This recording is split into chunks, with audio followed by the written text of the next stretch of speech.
Yes, sir. You have enabled it. Yes, sir. Okay.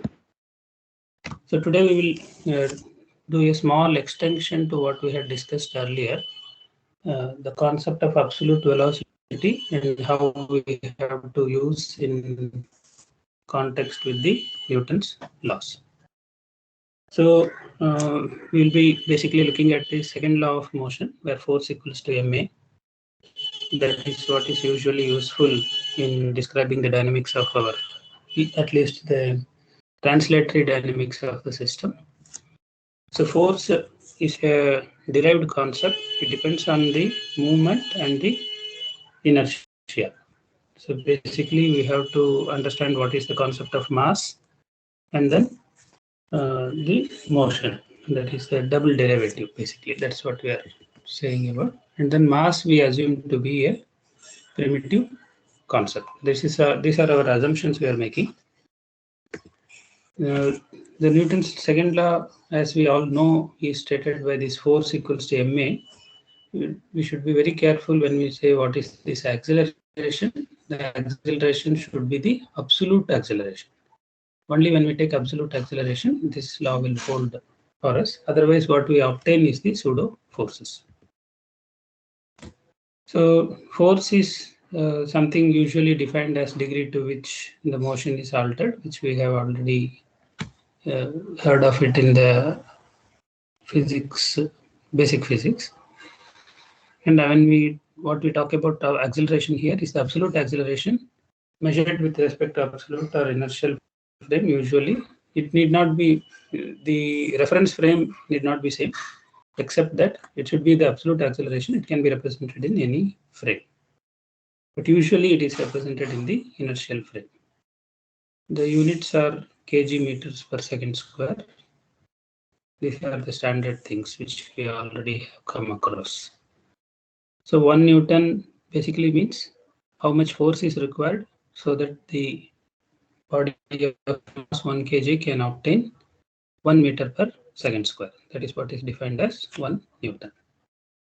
Okay. So I think this is very basic, just to brush through our earlier concepts.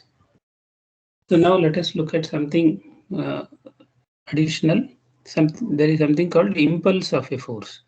If you keep applying force for a certain duration of time, then if you add up these forces, what we obtain is called as the impulse of the force. So these are useful for defining concepts like specific impulse and things like that. That is why this is important, impulse of a force. So if you apply the force between time t1 to t2, the force F, which is F is also function of t in general. If you have a thruster which has varying thrust capacity, then this is applicable. That is, the force will be dependent on time. Then impulse of force is simply addition of all these quantities.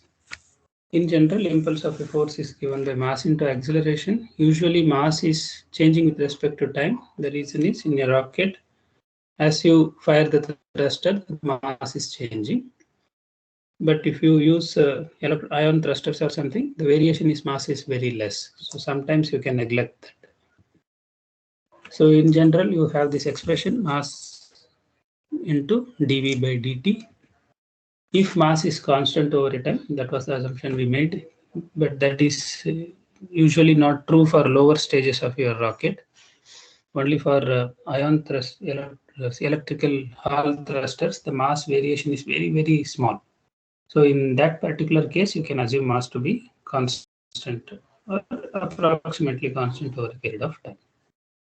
So in that particular case, you can take mass outside, and what we obtain is the usual rate of change, the change in momentum. That is mass into V2 minus mass into V2, V1. So mass into rate of change of velocity. This is our usual definition. Impulse is it is very similar to the force expression, except that you have applied it for over a longer period of time.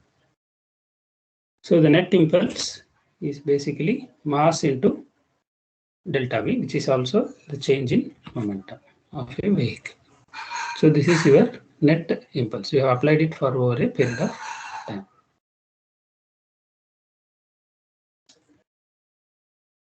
So net impulse on a body yields change in the linear momentum. We will be doing something for rotatory motion later on. Just remember this, there is something equivalent in the attitude dynamics also. We will be dealing with it. There we will obtain, we will be talking about torque and angular momentum there. Here what we obtain is the linear momentum. Linear momentum is due to net impulse. So the delta V, therefore, from this expression can be obtained as impulse divided by the mass. If the force is also constant, then you obtain impulse is equals to force into delta T, the time duration for which you have applied the force. So in that particular case, delta V will be simply equal to force divided by mass into change in time. For how long you have applied the constant force, assuming the mass is also constant. Okay, so these are basic concepts. So this will be useful when we do rocket things. We will not be using it too much, but these are analogous concepts we will be using to define the attitude dynamics.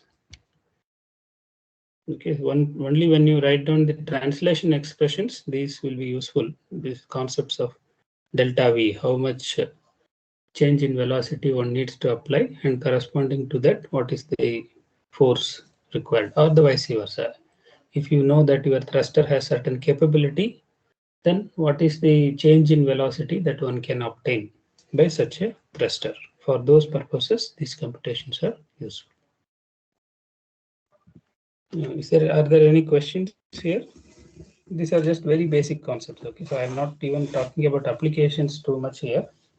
We are just defining and leaving it here. We will be mostly looking into attitude dynamics. So there will be analogous definitions for the attitude dynamics that torque and angular momentum will play a role. So there we will go into more details for them.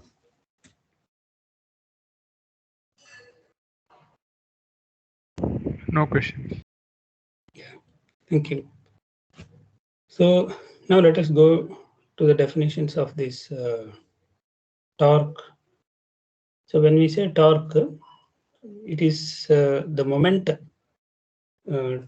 torque on a mass point is related to fixed point. That is, torque is usually defined with respect to some fixed point in space. For example, here we are going to define with respect to the point O. So the way we define it is moment of the force. Moment of the force is defined as the torque. So moment of force about O is, we are going to define, this is our definition. Okay, from this definition, we will be picking up our rest of the expression. So moment of any quantity is usually measured by the distance or the vector in that, that is the position vector, and then whatever quantity we are measuring. So in this particular case, since force and position vectors are vector quantities, there is something called as cross product which is playing a role here.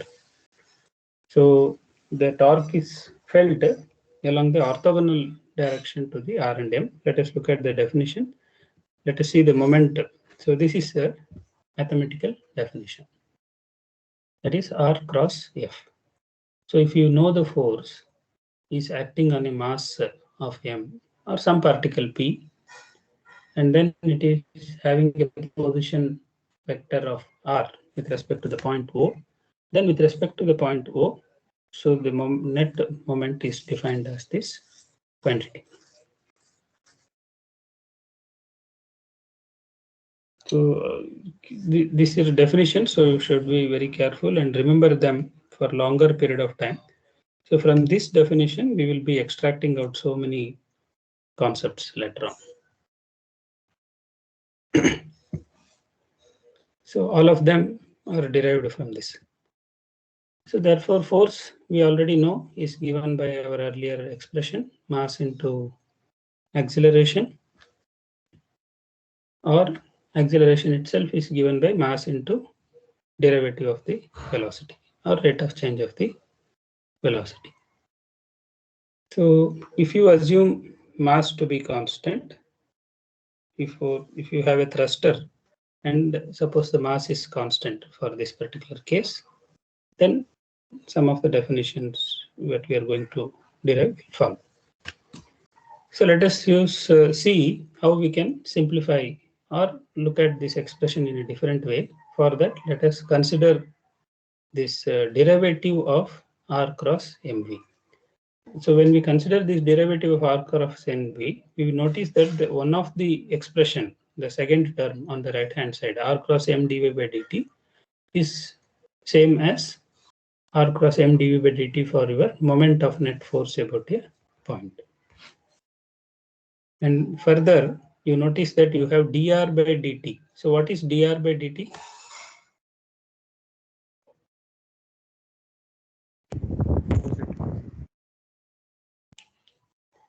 Position vector. If you take derivative of a position vector, velocity. So what is therefore velocity cross mv will be 0. So this is the important concept here. It's a very simple definition, but still it has a very high impact in basically all our concepts are based on this itself.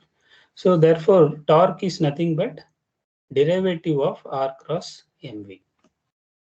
Torque is nothing but derivative of R cross mv. So this is the important conclusion we draw. So we will be giving certain names to this R cross mv. Okay, so if you look at R cross mv, it is appearing like moment of a what? This expression is also appearing like moment expression.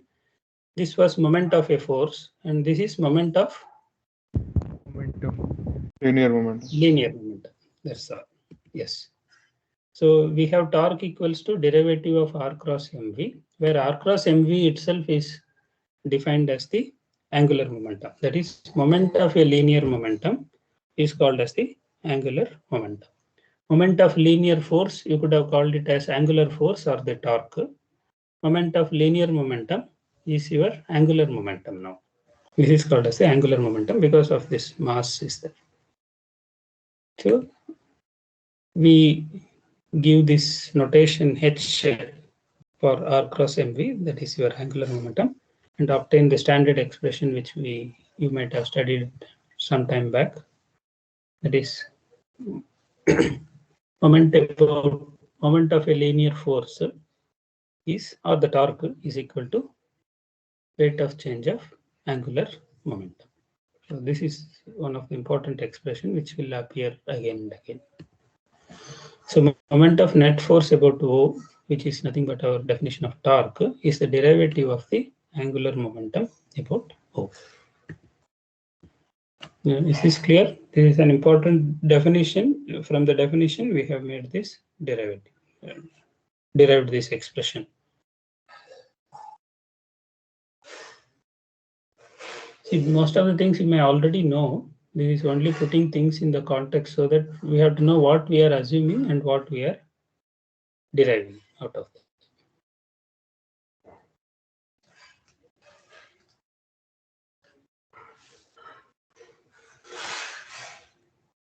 Any questions here? No, sir. Okay, so once you know the force, we talked about impulse of a force. You could also talk about impulse of a torque. Impulse of a torque is also called as the angular impulse.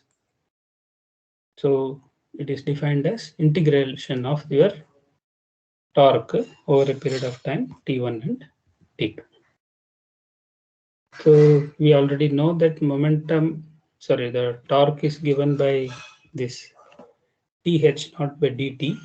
So therefore, if you use that approximation, what you obtain is angular momentum at 0 and angular momentum at 1, time t1 and time t2. So this is change of angular momentum. So net angular impulse, if you apply to R over a period of time, causes change in the angular momentum, which is very similar to the definition for your linear velocity. There you had net impulse of a force causes change in the linear momentum. These are analogous definition. So if you recall the impulse, which was m into delta v, you have torque, angular impulse is delta h. Is that clear? Yes, sir. Okay, very simple concepts only, but we'll be using it repeatedly. That's why I'm trying to stress it again. So if you want to apply this, what is the force that is felt if you want to use this F equals to ma equation? This expression holds only in the inertial system. So in the accelerated system or the rotating system like Earth, you cannot directly apply this unless you know that the acceleration is the absolute acceleration. So this is the context that if you have capital Ijk is your inertial coordinate system and small ijk is the moving coordinate system, and if you have a particle p, so if you know only the relative acceleration, then what you obtain is only the relative force. However, if you want to compute the net force, you should use the absolute acceleration. So for the absolute acceleration of the particle, which we had already defined earlier, is this particular expression, where you have lots of things. RL is the relative position, omega is the angular velocity of the moving frame, and angular acceleration of the moving frame is d omega by dt. Then you have vrel is the relative velocity of the particle p in the moving frame. This is in the moving frame. Then a naught is the absolute acceleration of the origin of the moving frame. Then we had defined the concept of frame acceleration, where the angular acceleration cross RL plus omega cross RL, which is like centripetal force, is the frame acceleration. Then you have the Coriolis acceleration. So corresponding to this, you will have various force terms if you multiply it with mass. Then you have relative acceleration in the moving frame itself. So putting all these things together, you have force equals to mass into acceleration. You simply multiply this on both the sides. So if you look at the relative acceleration from the moving frame, what you observe is this particular expression, m into d square RL by dt square, where so many other terms are not directly observed. So the additional terms, which F is your actual absolute force, you will notice that these additional terms are your pseudo forces. Virtual forces are pseudo forces. Corresponding to the Coriolis acceleration, you have Coriolis force. Corresponding to the frame acceleration, you have the frame force or whatever it is. You have this centripetal acceleration and so many other concepts here. Yeah, so these are the main things what I wanted to discuss in the Newton's law. Any questions here? So F equals to ma, when you apply, please notice that you should make sure that the acceleration is absolute acceleration. Otherwise, what you obtain is the virtual acceleration and virtual forces.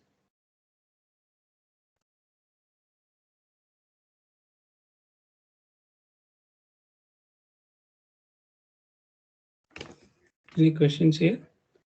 These are just applications, except for two main definitions we made. One is impulse of a force and impulse of a, what was the other one? Torque. The definition of torque. From the torque, we obtained the definition of torque as that we derived that torque was equal to rate of change of angular momentum.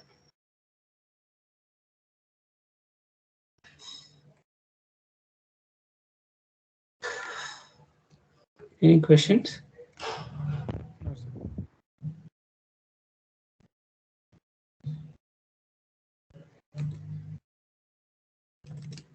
No question, sir. Okay, yeah. So let us take one example of free fall on Earth, which we were waiting until now. That is as an application. We will see what happens when an object tries to fall down. So we will notice this drift. We will be looking into that shortly. Let me compile the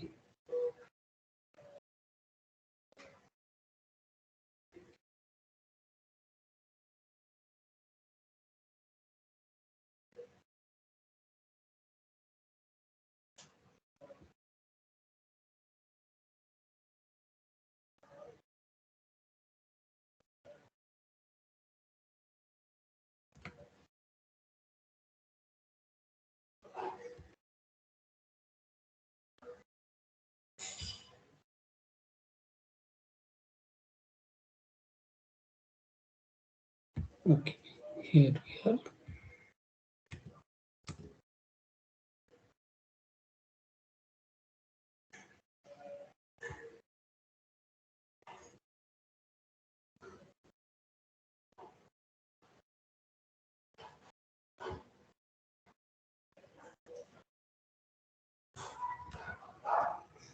Is the screen visible? Yes, sir. Yes, sir. Okay, so let us see how to compute the expressions for free fall on the Earth. So we are going to make certain assumptions. So we are going to neglect the motion of the Earth around the Sun. The reason is we will be doing these experiments for a very short duration of time. So therefore, the Earth-centered inertial coordinate system can be used as a good approximation for the ECI. So even for rocket launches, this is more than enough. Then we also make one more additional assumption that the Earth is moving at a constant angular velocity. Therefore, the angular acceleration is 0. That is d omega by dt is 0. So, okay, so this is just a relative angular acceleration, which turns out to be d omega by dt itself. So let us not worry about that. Let us come back to our basic expression now. So if you have some moving coordinate system, maybe like east, north, zenith, then the origin of that coordinate system, which is on the surface of the Earth, will experience this acceleration. That is, at the point on the surface of the Earth, this is the acceleration that is felt, where r0 is your vector from origin of the Earth to the point on the surface of the Earth.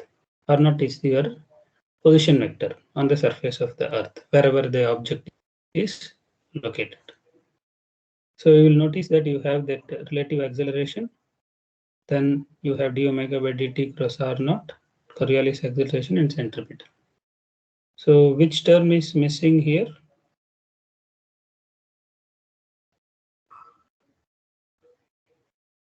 There were 5 Acceleration of origin. acceleration of the, but this is this one, no? No, origin means like the Earth origin, ECI origin. Ah, okay, because there is the objects are in the same location. Yes. So this point d square r0 by dt square, since it is fixed on the surface of the Earth and it is not moving with respect to which frame? The origin is not moving with respect to the Earth-centered Earth-fixed frame. So I think, no, let us think back again. Which term is missing here? So I Okay, think ECI frame's center is missing. Yes, right, you are right.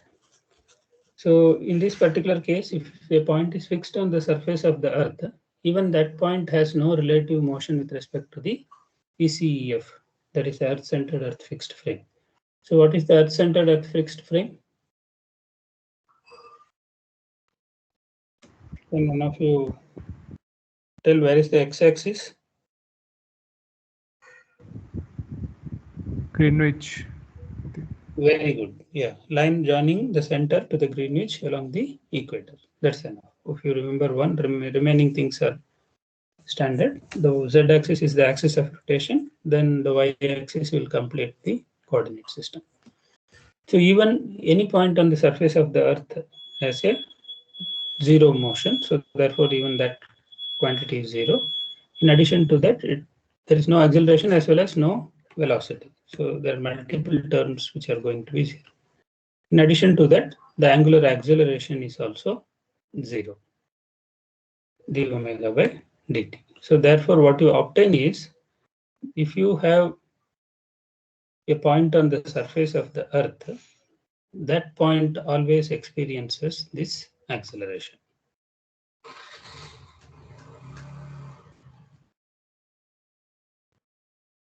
So the object is trying to be pulled inside due to rotation. So you must remember that it is already pulled inside due to gravitational force. In addition to that, because of the rotation of the Earth, it is also pulled towards the axis of rotation. Can you imagine this? What is the direction of omega cross r naught? You have to imagine a point on the surface of the Earth. So the axis of rotation of the Earth is the, you know, that z-axis passing through the North Pole from the center. So if you take omega cross r naught, what is the direction? Is it east or west or north or south? Omega cross r naught east. Very good. And then omega cross east will be towards the axis. Towards the axis of rotation. Rotation. Yes. So what is happening is, if you have a gravitational force acting towards the center, due to the rotation of the Earth, you also have this force acting here.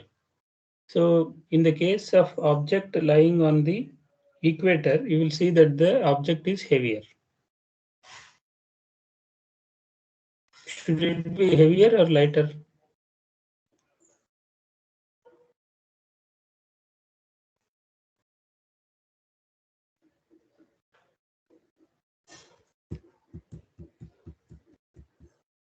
Can you repeat again, sir?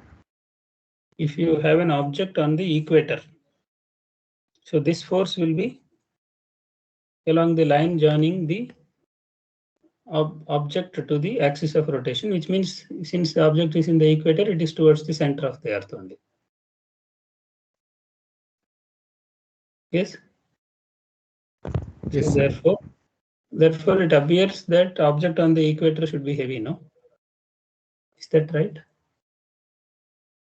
Heavier Yes, than sir. Yes, sir. what is experienced by the gravitational force.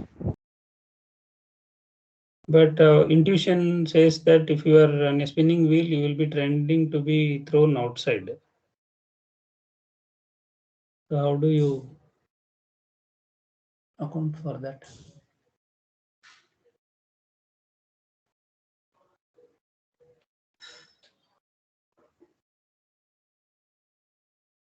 So acceleration due to gravity is in which direction? Towards the center. Towards the center. This is also towards the centers. So therefore, actually what is happening is the vector sum of this centripetal acceleration and the acceleration due to gravity will be measured by your accelerometer. The vector sum of acceleration due to gravity and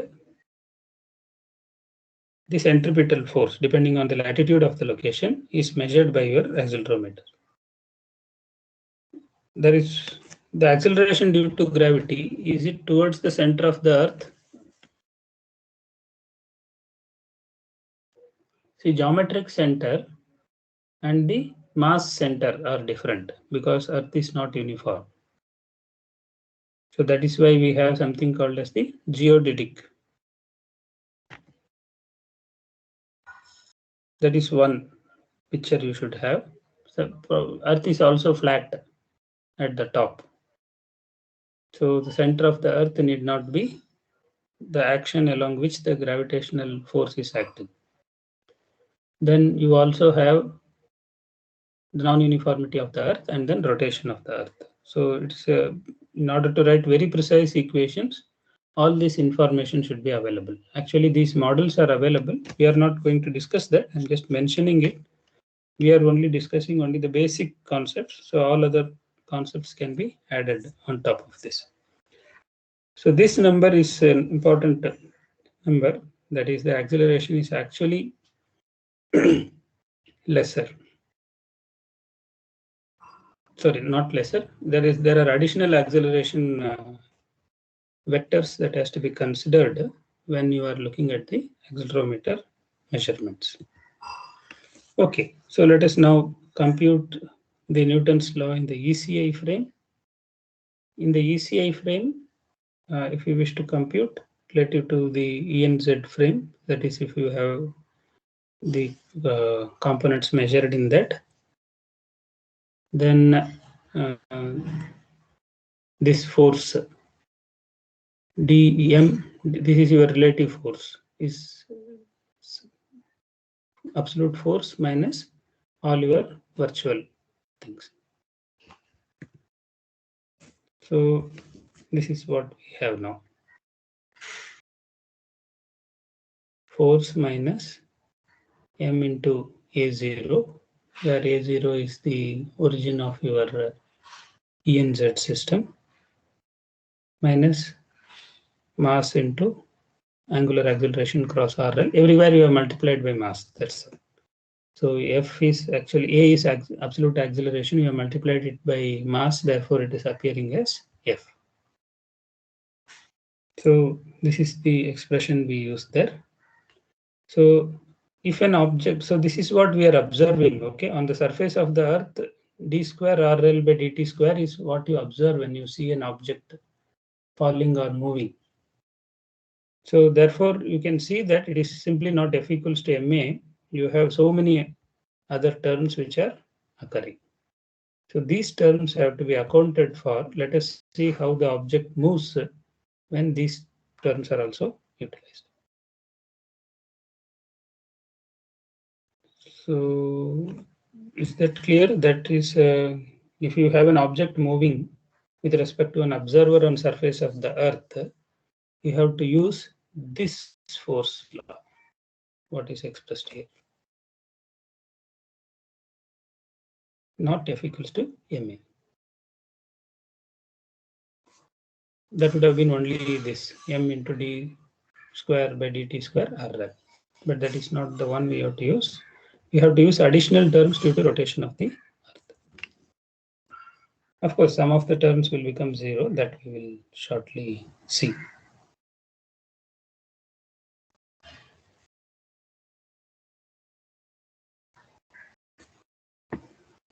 So the main terms are your centripetal is this expression. Then you have omega cross.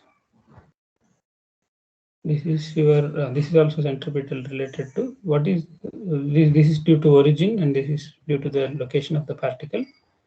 And then this one is the Coriolis term.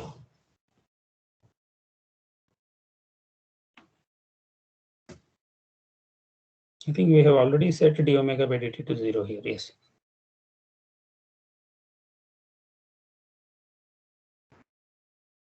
But the origin is not moving.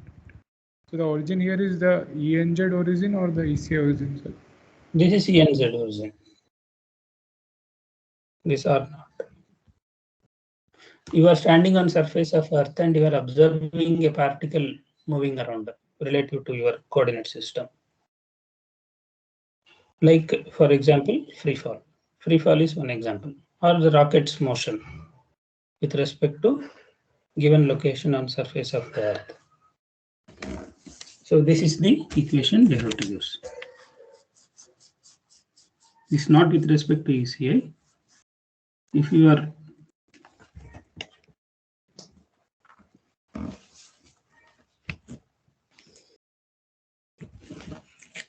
Does it make sense or no?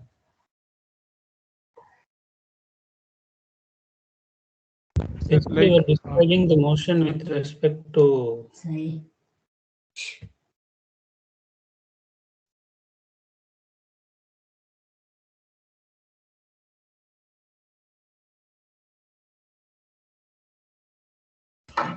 sorry. You were saying something. What was that?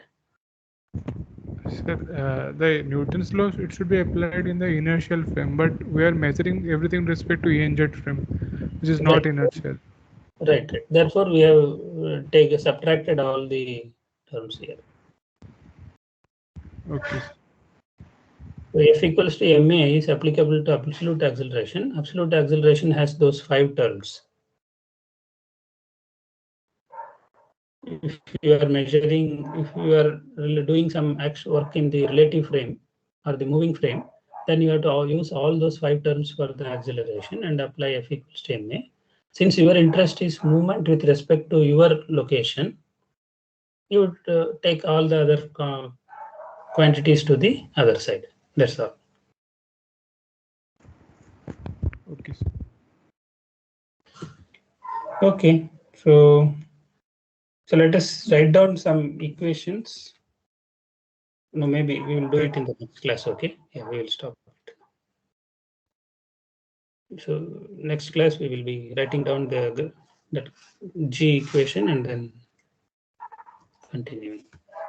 Any other questions? I am stopping the class now. I think you may have another class following this.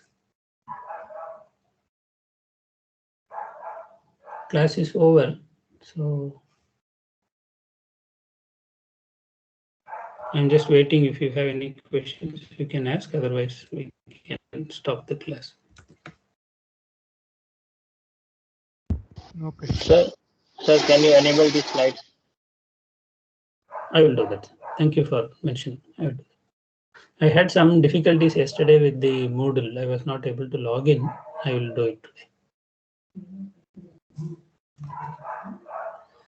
Okay, then. Have a good day, everyone. Sir? Yes. Sir, can you just explain if objects weigh less or more at the equator? Sir, I have a little confusion there. Yeah, that we have to analyze and see.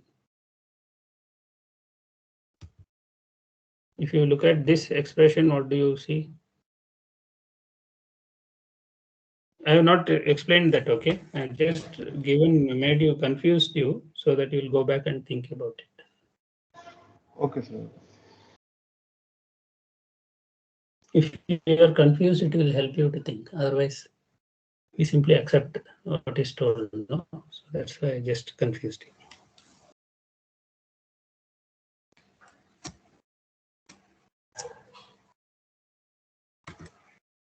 Okay. So I'm stopping now. Thank you. Have a good day, everyone.